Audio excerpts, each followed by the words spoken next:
Hola a todos, bienvenidos a Mapa TV como todos los martes a las 23 horas a través de canal 12 de CCC con reiteraciones los demás días de la semana y también con nuestro estreno semanal en el canal de YouTube. Hoy nos encontramos con el doctor Carlos Bocchio, que es médico otorrinolaringólogo, es jefe del servicio de otorrinolaringología del Hospital Italiano y además presidente de la Sociedad Panamericana de Otorrinolaringología. Doctor Carlos Bocchio, bienvenido a Mapa TV, un placer contar con su presencia. Un gusto para mí colaborar con ustedes y tener este diálogo sobre temas de... Doctor, para poder entender y para que la gente que mira el programa entienda, ¿qué es lo que concretamente hace usted en una jornada de trabajo? ¿Cuál es la responsabilidad que tiene como jefe del servicio de otorrinolaringología del Hospital Italiano? Bueno, en realidad este es un hospital, como muchos saben en el país, muy particular. Es un hospital que tiene la asistencia como pilar, pero también la docencia y la investigación. Así que nosotros somos médicos a tiempo completo en el hospital. Yo tengo toda mi actividad académica y asistencial en el hospital, así que paso buena parte del día aquí. Sabemos que usted coordina y dirige un equipo de más de 100 personas entre médicos y auxiliares. ¿Qué implica el trabajo en equipo y cómo lo están viendo en esta etapa? Bueno, las cosas naturalmente han cambiado por la pandemia y por la cuarentena, pero en general nosotros tenemos una oferta de turnos y de asistencia desde las 8:30 de la mañana hasta las 7 de la tarde, ininterrumpida. Y también tenemos, por supuesto, guardia permanente y demanda espontánea, si aquel paciente que no puede esperar un turno tiene algo que no es urgente pero no necesita resolver. Nosotros tenemos más de 40 especialistas permanentes aquí en la red y tenemos otra tanta cantidad de fonoaudiólogas y licenciadas en fonoaudiología o en rehabilitación, en neurolingüística. Y esa es una dotación importante, además de las administrativas y el personal auxiliar, que hay que coordinar. Es un trabajo muy difícil, es apasionante, pero que tiene grandes desafíos, naturalmente. Yo llevo en esta jefatura, voy a cumplir 20 años, y cuando empezamos a conformar el grupo, éramos no más de 20 y ahora somos más de 100. O sea que creció enormemente y que evidentemente sí, la demanda de la sociedad por un servicio de estas características fue claramente exponencial, digamos, de un crecimiento exponencial. Sí, nosotros fuimos aumentando los profesionales en relación a las necesidades que teníamos de resolver la demanda de la gente. Por eso estamos en este punto. Bien, sí, dígame. Este es un hospital muy particular porque hay mucha pasión en lo que se hace, hay mucho tiempo protegido para la investigación y para la docencia, cosa que habitualmente En el ámbito privado no ocurre, naturalmente. Entonces eso nos permite pasar muchas horas acá y desarrollar todas nuestras capacidades, no solo en la asistencia, sino en el resto. Y a la usanza de muchos modelos de los países centrales, de Europa y de los Estados Unidos, ¿no? Bien, para entrar de lleno en el tema de hoy, que es el Día Internacional de las Personas Sordas, lo voy a invitar a que podamos compartir un breve video del testimonio de una tucumana de 26 años que fue implantada, tuvo un implante coclear para la gente, ya lo vamos a explicar para que la gente lo pueda entender bien, a los 3 años. Y bueno, y pudo evolucionar gracias a un trabajo interdisciplinario y al apoyo de su familia y por supuesto a un equipo médico que siguió de cerca cada uno de sus pasos. Compartimos el video, doctor, y continuamos con el tema.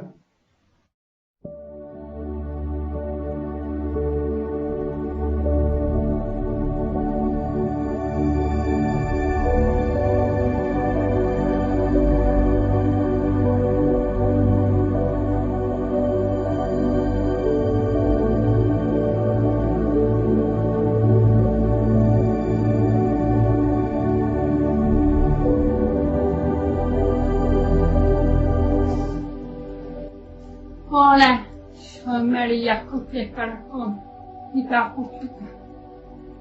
Tengo 31 años. Soy de San Miguel de Tucumán, donde nací. Tengo una hermana, Noelia, la mayor, y un hermano, Oscar, el menor. Mis padres, Liliana y Oscar. Mi mamá es docente, y la que me acompañó siempre. Mi papá falleció hace poco, pero siempre estuvieron presentes ante cada logro mío, por más pequeño que fuera. Para ellos era inmenso y lo festejaba con felicidad.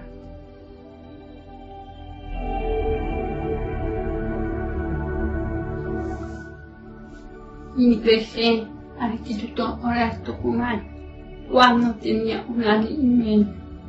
Ahí comenzó con mi oralización. A poco tiempo ya leía y escribía. A los 3 años y medio llegó el implante con la que empecé a descubrir el mundo. Sonidos que nunca había escuchado comenzaron a aparecer. Todo me sorprendía y me ponía feliz. La primaria y secundaria la cursé en el Colegio María Auxiliadora y luego hice licenciatura en arte.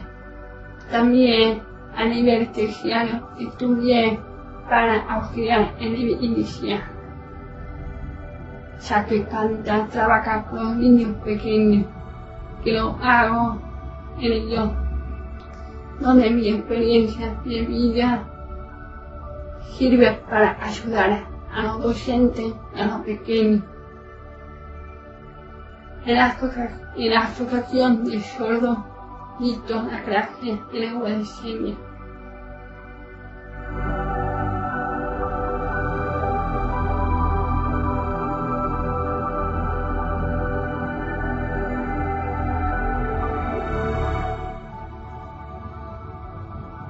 Desde pequeña me esforcé mucho para lograr mis metas. No fue fácil, pero tampoco imposible, y menos con la ayuda de mi familia, que siempre me apoyó en todo. Estoy reconfortada con lo que conseguí y sigo en el camino cada día más fortalecida, preparada para enfrentar desafíos y seguir superándome.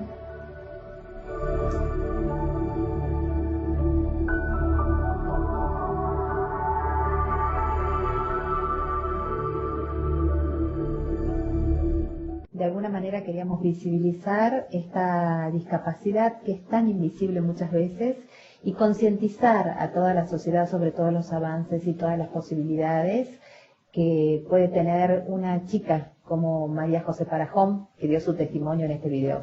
¿Cuál es su opinión, doctor, al respecto? Bueno, algún comentario. Esto, lo que María José nos mostró es un poco los dos pilares con los cuales uno puede superar algunas situaciones de vida.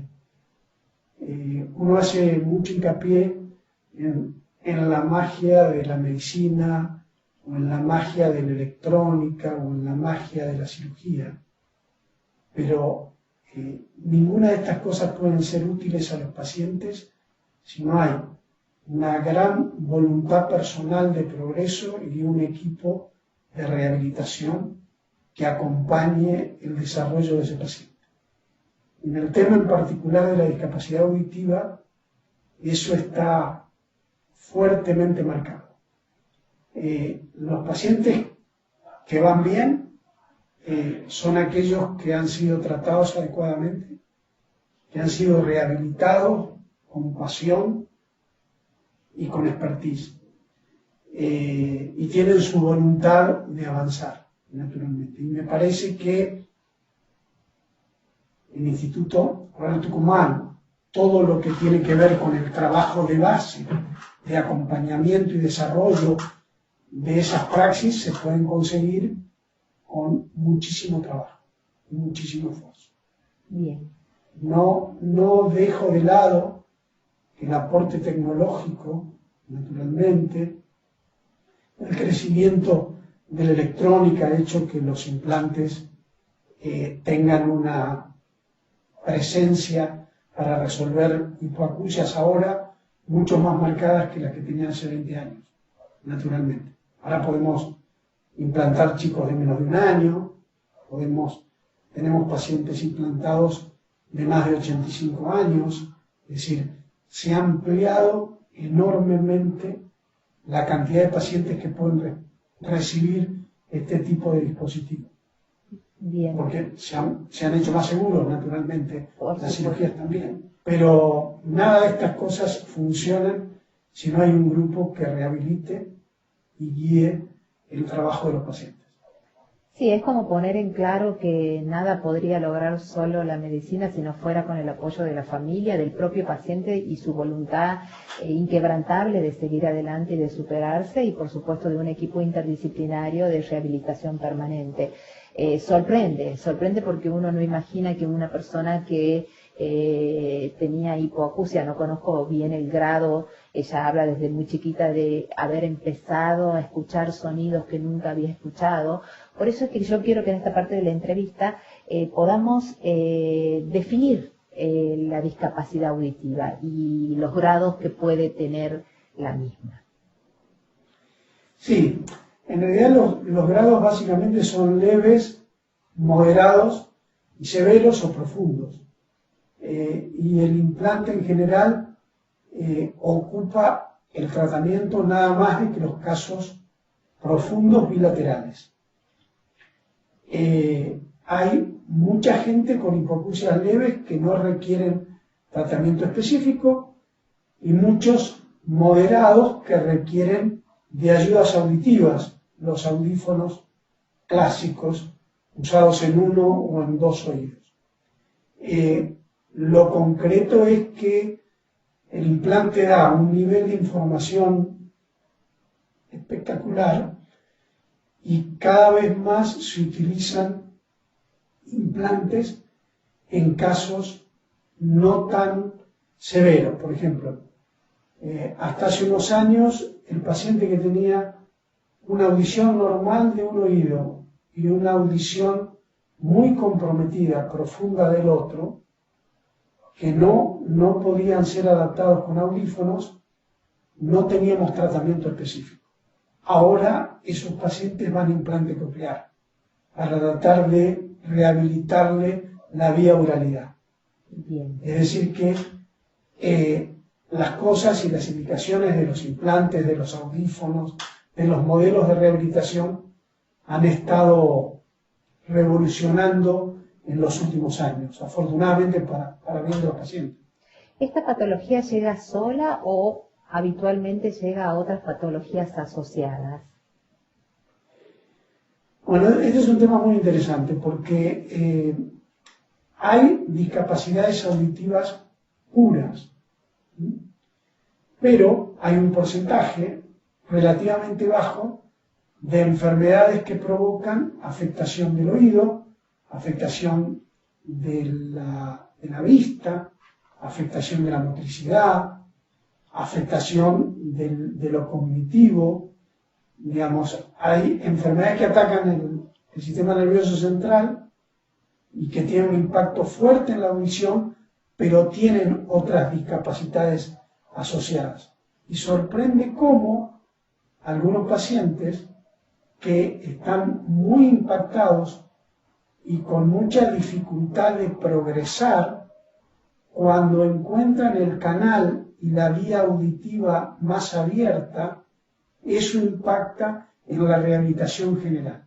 Lo que pasa La es que la conexión comunicación es lo primero, o sea, la comunicación es la ventana que nos permite vincularnos con el mundo, con el pensamiento. Absolutamente. Y esa es la razón por la cual que pacientes pequeños que uno o la neurología no lograba mejorar, cuando se le habilita la vía auditiva, eso impacta positivamente en el resto de sus discapacidades. Bien, ¿cuáles son las señales que debe advertir un padre, una madre o un adulto responsable hablando de la discapacidad auditiva en la primera infancia para darse cuenta que un niño tiene algún tipo de dificultad? Porque nos encontramos con casos de niños que no son diagnosticados a tiempo y el tiempo en materia de audición es un factor determinante.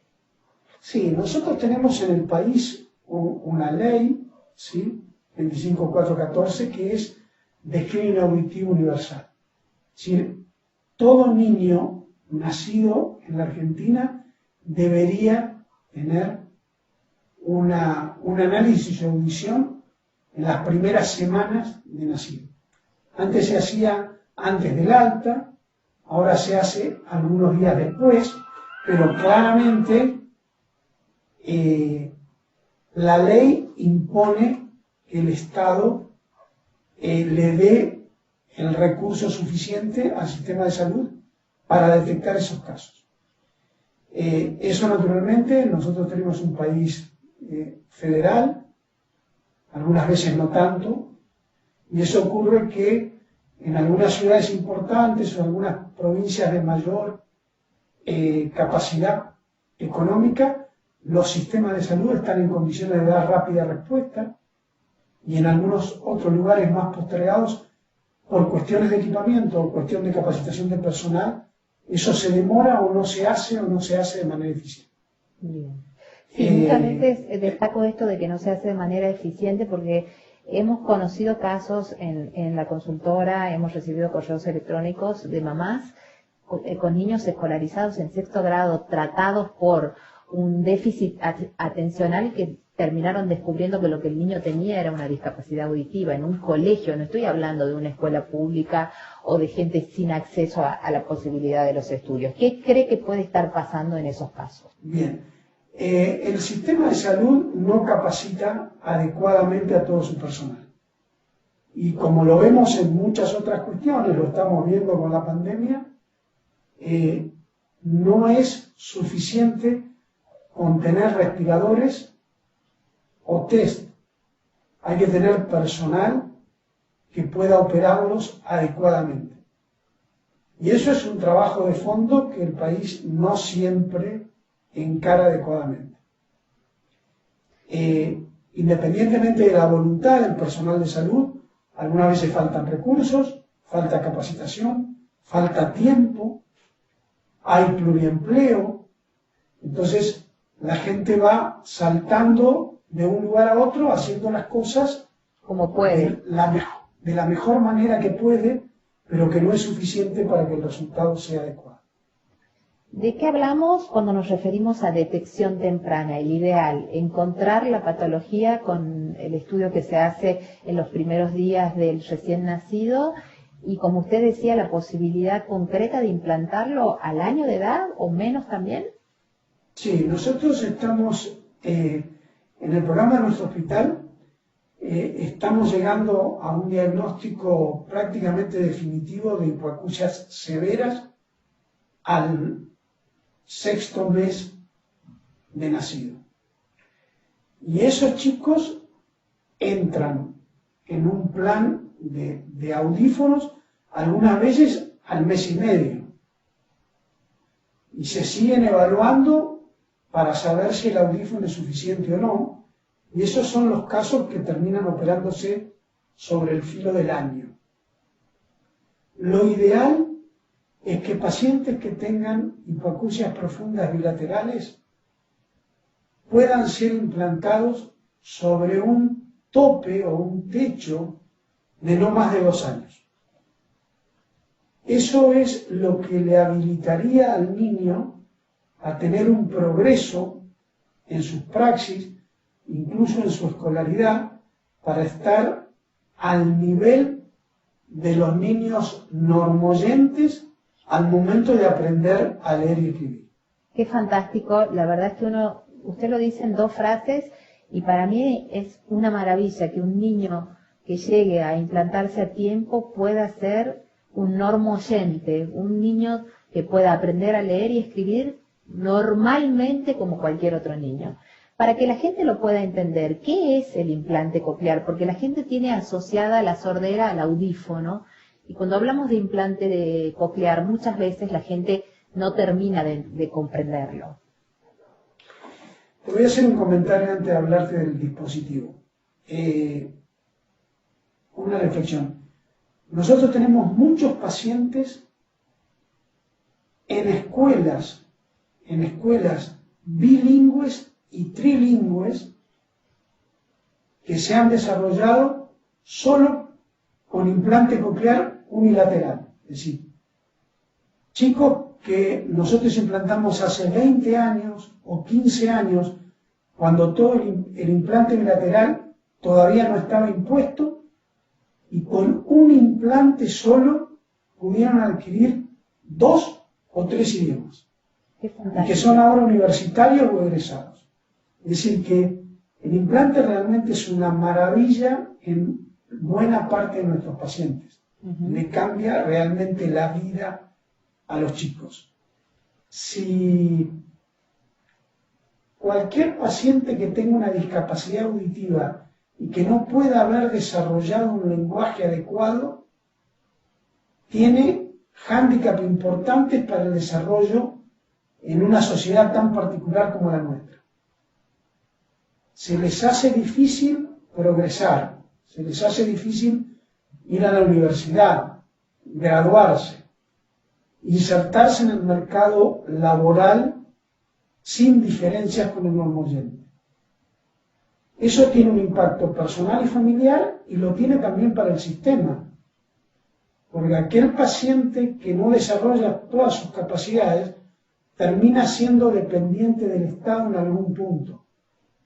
Desde el punto de vista econométrico, es un paciente que depende del auxilio del Estado y no aporta, por ejemplo, sus impuestos para que el Estado pueda ayudar a otros ciudadanos.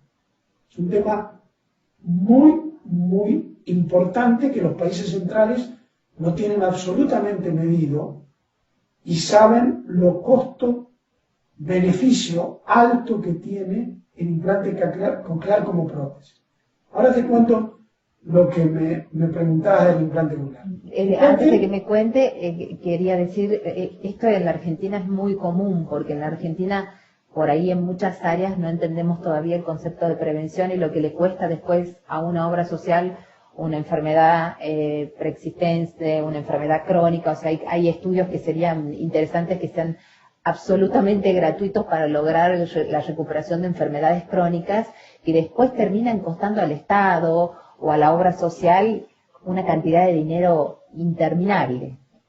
Todo lo que es demora en el diagnóstico y el tratamiento es angustia y drama para la familia y pérdida económica para el Estado. Esta mirada global es importantísima y cómo nos cuesta a los países emergentes poder tenerla, ¿no? Porque de alguna manera es como que fuéramos tapando baches, esto que usted decía del multitrabajo, de hacer lo que se puede, de lograr con los recursos mínimos cosas increíbles, termina en detrimento hasta de la economía, en una mirada global y tal vez fría para algunos, más allá de la imposibilidad de esa familia de realizarse, de ese niño o ese adulto a futuro de realizarse, lo tremendo que es para la economía de un país. Me sorprendió este concepto y esta claridad que usted tiene, y que obviamente que desde el equipo que usted preside y dirige está totalmente claro a la hora de, digamos, invitar a las familias a que puedan realizar el tratamiento lo antes posible.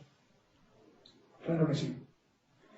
¿Qué es el Comentaba del implante. El implante es un dispositivo electrónico que es necesario colocar en una zona en particular del oído interno que se llama cóclea o caracol.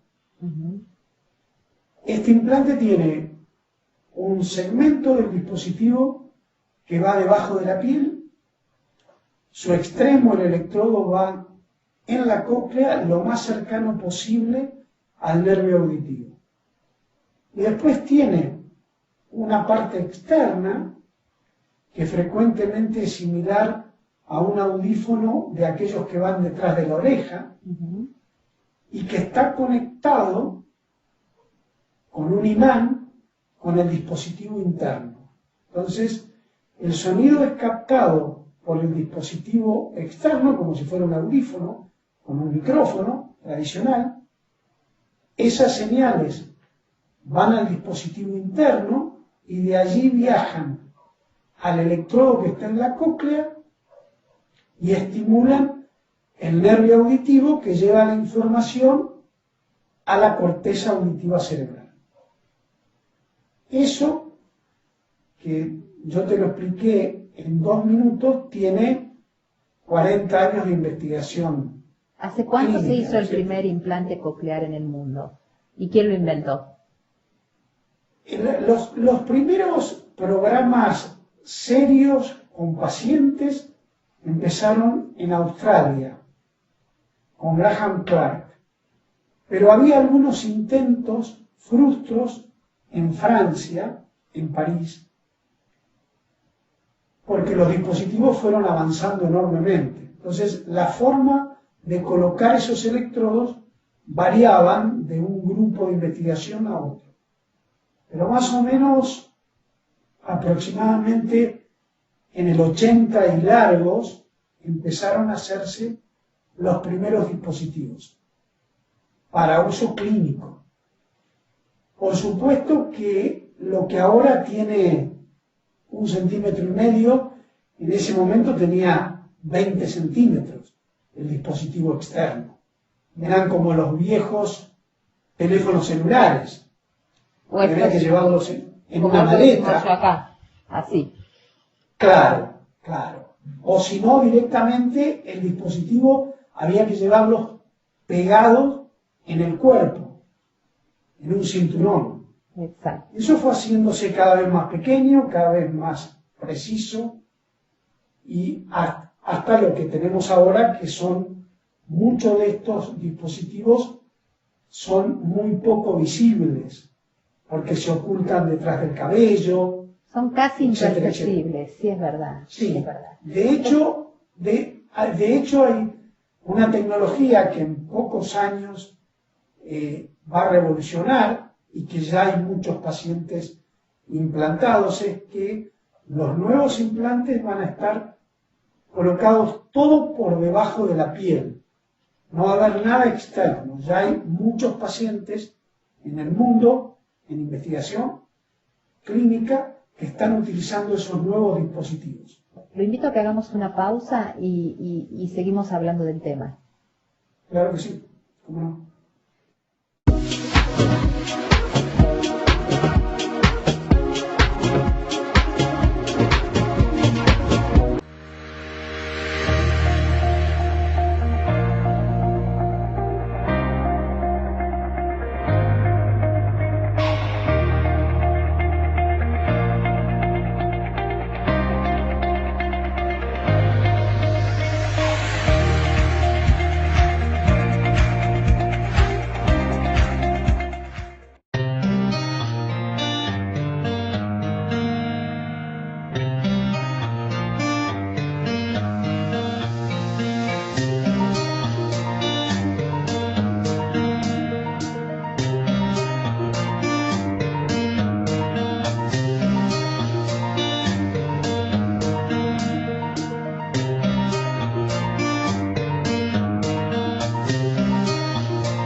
Se encuentra abierta la preinscripción online 2021.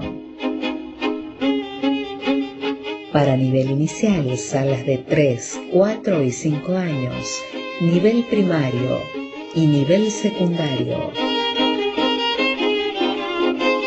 Desde 2021, para alumnas y alumnos, el colegio extiende el proyecto de coeducación a todos los niveles. Preinscripción online. esclavastucumán.edu.ar/preinscripción.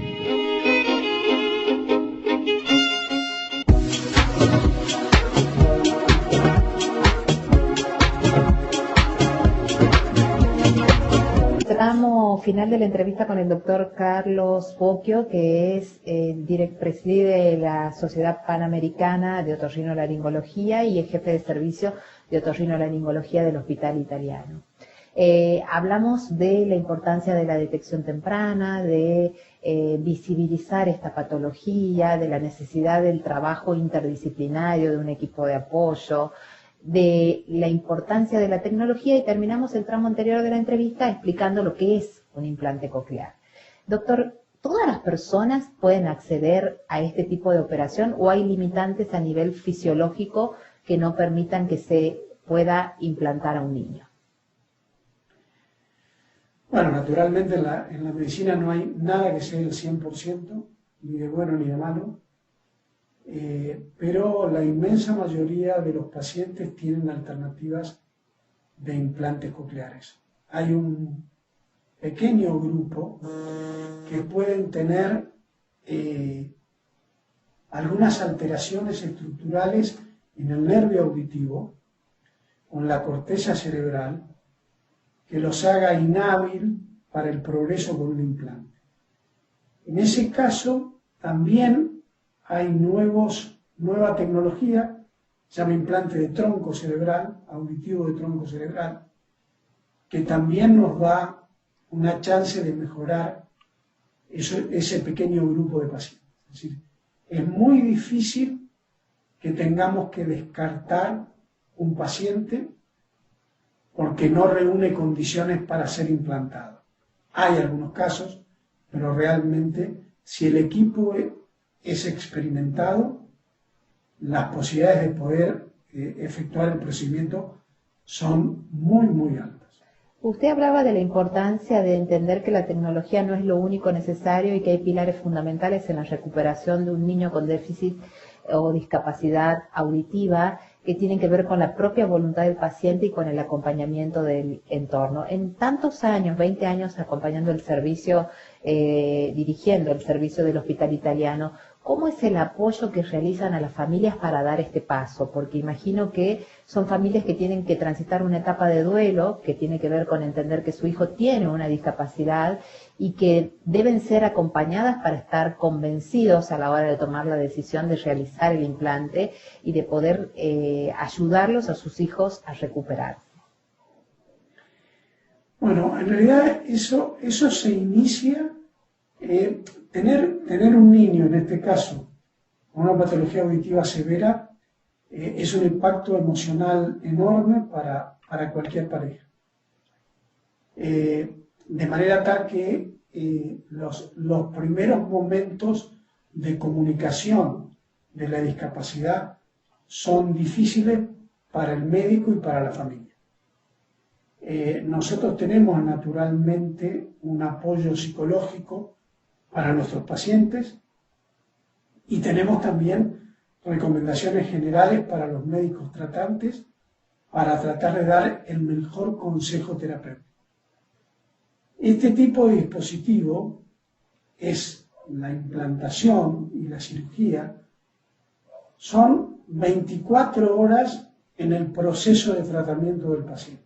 Es decir, el paciente se interna, se opera y si todo anda bien, al día siguiente se va a su casa. Antes de eso y mucho después de eso, necesitamos mucho más que el grupo de cirujanos. Necesitamos una psicóloga, por supuesto, un psicólogo que acompañe todo el proceso. Necesitamos muchas veces trabajar con el grupo familiar. Necesitamos una rehabilitación para aprovechar la información que da el implante, que básicamente son las rehabilitadoras y las audiólogas, las calibraciones. Es decir, es todo un grupo que acompaña el proceso en los meses o años posteriores a la implantación.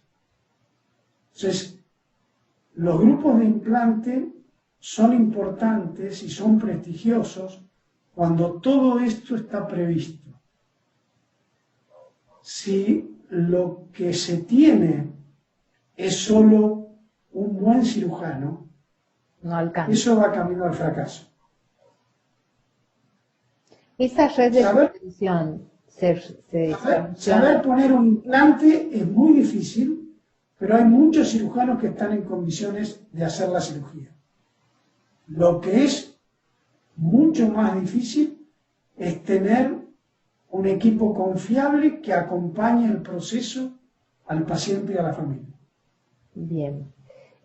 Doctor, y ese equipo confiable es el que tiene que seguir trabajando en forma permanente y determinar la evolución. Muchas veces nos preguntamos, hay muchos videos virales mostrando la primera vez que un niño puede escuchar después de ser implantado y cómo sonríe, pero nosotros nos preguntamos cómo son los datos que recibe ese implante coclear y cómo escucha este niño implantado. Algunos dicen que es como escuchar estando bajo el agua, otros dicen que se escucha otra cosa, pero que se decodifica con la rehabilitación. ¿Cuál sería su definición acerca de lo que puede escuchar con la nueva tecnología del implante coclear una persona con discapacidad auditiva? Bueno, ahí hay más de una respuesta para tu pregunta, porque está el paciente que ha sido oyente, que tiene la información auditiva en el cerebro, que tiene lenguaje, que la ha perdido con el correr de los años, y el implante lo que hace es devolver la información que él ya no tenía. Entonces es más sencillo la identificación de la información auditiva y también eso lo ayuda a mejorar su lenguaje, el tono, la cadencia de su expresión. Esos son los casos de los adultos que muchas veces al cabo de 6 meses o un año son capaces de hablar por teléfono con una persona a quien no conocen. Nosotros llamamos el formato abierto, aquel que sin red se le da información auditiva y es capaz de decodificar y responder rápidamente. Ese es el adulto que se quedó sordo después de haber escuchado en algún momento en su infancia. ¿Por un acontecimiento específico, por un accidente o por distintas causas? Por una infección. Hay muchísimos pacientes que por enfermedades generales que afectan el oído interno pasan a ser normoyentes o tener una discreta hipoacusia a quedar con una hipoacusia profunda. O sea que la Y esos información que ellos pacientes- tenían anterior hace que esto funcione como más rápido. Absolutamente, porque tienen memoria auditiva y le evocan rápidamente. Distinto es aquel niño que tiene 2 años y que nunca fue capaz de escuchar con claridad los formantes de la palabra y no los puede expresar. Ese es un niño que cuanto antes se implante, más rápidamente va a poder emitir o articular un lenguaje adecuado. Esto se llama plasticidad neural. Si el niño demora mucho tiempo en recibir información auditiva, con un audífono potente, o con un implante, o con un audífono más un implante, si demora mucho tiempo, el cerebro va a perder la capacidad de generar ese clic entre lo que escucha y lo que emite. Porque las áreas cerebrales corticales auditivas, después de los 3 años, se empiezan a contaminar de otras estructuras nerviosas, de otros estímulos, que en general vienen del área visual. Es decir, que si uno no llega a tiempo, la recuperación va a ser parcial, va a ser escasa, va a ser pobre.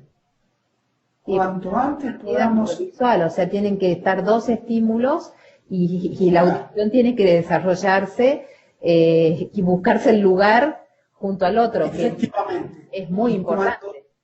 Cuando esa zona visual ocupa todo el área cortical auditiva, aunque nosotros lográsemos estimular a través de un electrodo y a través del nervio, los centros auditivos van a estar ocupados y no van a poder dar respuesta.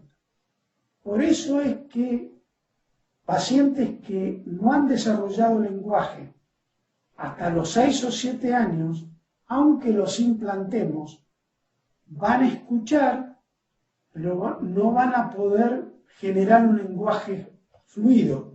Sí van a entender información auditiva, sí se van a conectar con el mundo oyente, pero no van a poder expresarse fluidamente.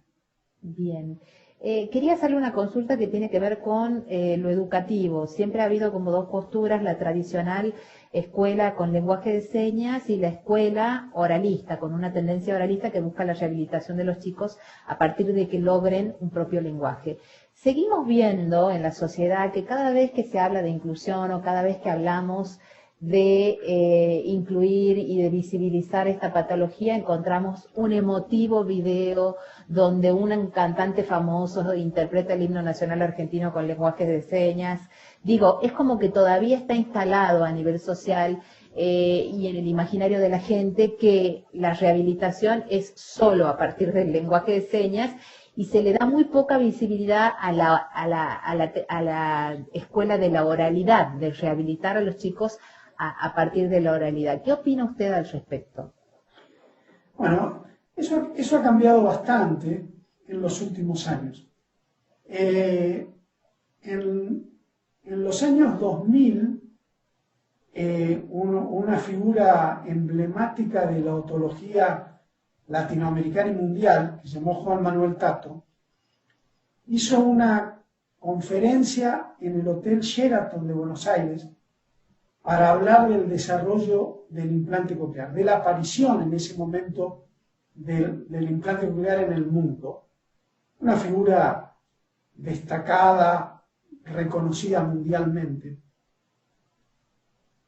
Y yo estaba con él, yo era su asistente, y cuando salimos de la conferencia, había un grupo de pacientes y familiares que defendían el lenguaje de señas, que lo insultaron al profesor Tato. A esto me refería yo exactamente, sin saber esta anécdota que usted me está contando. Bueno, todos los que estamos en la etapa de incluir el implante como mecanismo de rehabilitación concreta y real de la vía auditiva, solemos tener discusiones de este tipo.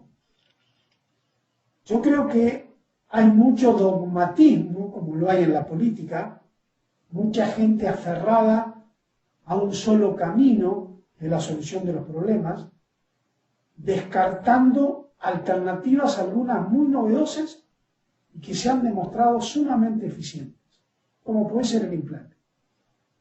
Claro está que hay niños que no son candidatos a implantes, que hay niños el lenguaje de señas que por supuesto van a necesitar y son candidatos al implante de señas porque tienen grandes problemas para realizarse con un implante o con cualquier otro dispositivo.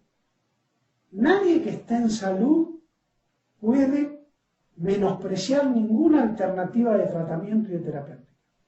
Todos estamos obligados a elegir el mejor tratamiento o más de uno para nuestros pacientes. Todo lo que sea descartar, porque se supone que dejan de pertenecer a un grupo o a alguna filosofía o a alguna secta, Como me si parece fuera un una partido pésima político. idea para ayudar a nuestros pacientes. Nosotros estamos abiertos a todo tipo de tratamiento. Estamos hablando de implantes, hablamos de implantes. Hay otras alternativas que algunas veces enriquecen el tratamiento. Ninguna de esas tiene que ser descartada. Esto es como hablar Lo de demás es hacer mala medicina.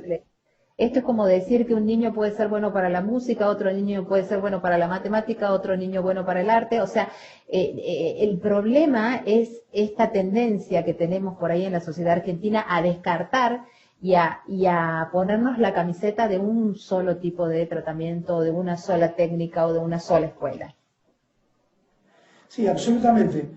Yo tengo muchos pacientes que tienen sorderas familiares genéticas que sabemos que los niños van a ir inexorablemente a una evolución como la de los padres. Cada vez tengo más padres que aceptan el implante como una alternativa, aunque los niños crezcan diferente a la experiencia de vida que ellos tuvieron. Lo cual es un acto de generosidad enorme. Absolutamente. Hace años costaba mucho más trabajo porque ellos creían que estábamos sacando de contexto familiar, Traicionando lo que y había. si le dábamos otras herramientas. Eso es un proceso naturalmente de evolución que tienen que tener las familias, que tienen que tener los médicos, las audiólogas, las rehabilitadoras, para que cada niño tenga lo mejor técnicamente para evolucionar en un mundo normoyente. Bien. Creo que si trabajamos en ese sentido, no hay razones para pelear. Tenemos que seleccionar qué tratamiento darle a ese niño en esa situación y en ese contexto. Darle todo lo mejor de todo lo que hay, todo junto, Todo. lo mejor que se pueda para lograr un resultado óptimo. Sin descartar ninguna alternativa. Aunque no seamos nosotros los que estamos metidos en ese proceso terapéutico. Bien, eso también Eso hay que habla entenderlo, porque de honestidad intelectual y de generosidad en el trabajo cotidiano, porque uno muchas veces se pone la camiseta de un tratamiento y es exitoso en algo, pero tiene que entender que si no va a la horma perfecta y no calza perfectamente a un paciente determinado, hay que ser generoso y poder trabajar transdisciplinariamente e interdisciplinariamente. Es fundamental. Esto nos pasa mucho a los médicos. Por ejemplo, yo fui uno de los primeros especialistas en el país que usé láser de CO2 para el tratamiento de afecciones otorrinolaringológicas. Para lo que yo lo usaba hace 15 años, ya no lo uso más.